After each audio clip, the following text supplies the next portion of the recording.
एखाद्या मालमत्तेच्या विक्रीसाठी खरेदी खत नोंदवले जाते, तेव्हा विक्रीच्या किमतीचा काही भागच दिला गेला असला तरीही त्याचे मालकी हक्क खरेदीदाराकडे जातात। विक्रीच्या किमतीचा उर्वरित भाग न मिळाल्याने खरेदी खत अवैध ठरत नाही। अशा वेळी उर्वरित रक्कम वसूल करणे हाच उपाय असतो। केवळ उर्वरित रक्कम मिळाली नाही म्हणून खरेदी खत रद्द करणे हा उपाय नाही, असे निरीक्षण नुकतेच सर्वोच्च न्यायालयाचे न्यायमूर्ती जे.बी. पारडीवाला आणि न्यायमूर्ती के. विनोद चंद्रन यांच्या खंडपीठाने नोंदवले। दोन मालमत्ता खरेदीसाठी प्रत्येकी 7,000 रुपये इतकी रक्कम निश्चित करण्यात आली होती। नोंदणीवेळी 2500 रुपये देण्यात आले होते। 4,505 रुपये ही रक्कम मूळ मालकाची वित्तीय संस्था आणि सरकारी विभागातील थकबाकी भरण्यासाठी राखून ठेवण्यात आली होती। यावरून मूळ मालकाने खरेदी खत रद्दबातल घोषित करण्यासाठी व मालकी हक्क मिळवण्यासाठी दावा दाखल केला होता।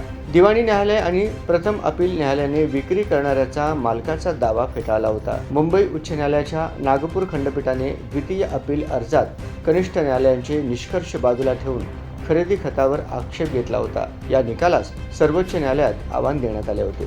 सर्वोच्च न्यायालयाचे न्यायमूर्ती जे.बी. पारडीवाला आणि न्यायमूर्ती के. विनोद चंद्रन यांच्या खंडपीठाने स्पष्ट केले की जेव्हा खरेदी खताची नोंदणी होते तेव्हा अंशतः मोबदला दिला असला तरीही मालमत्तेची मालकी हस्तांतरित होते। उर्वरित रक्कम न मिळाल्याने खरेदी खत बेकायदेशीर किंवा अमान्य ठरत नाही। अशा प्रकरणात उर्वरित रकमेच्या वसुलीसाठी दावा करता येतो, मात्र खरेदी खत रद्द करण्याची मागणी करता येत नाही।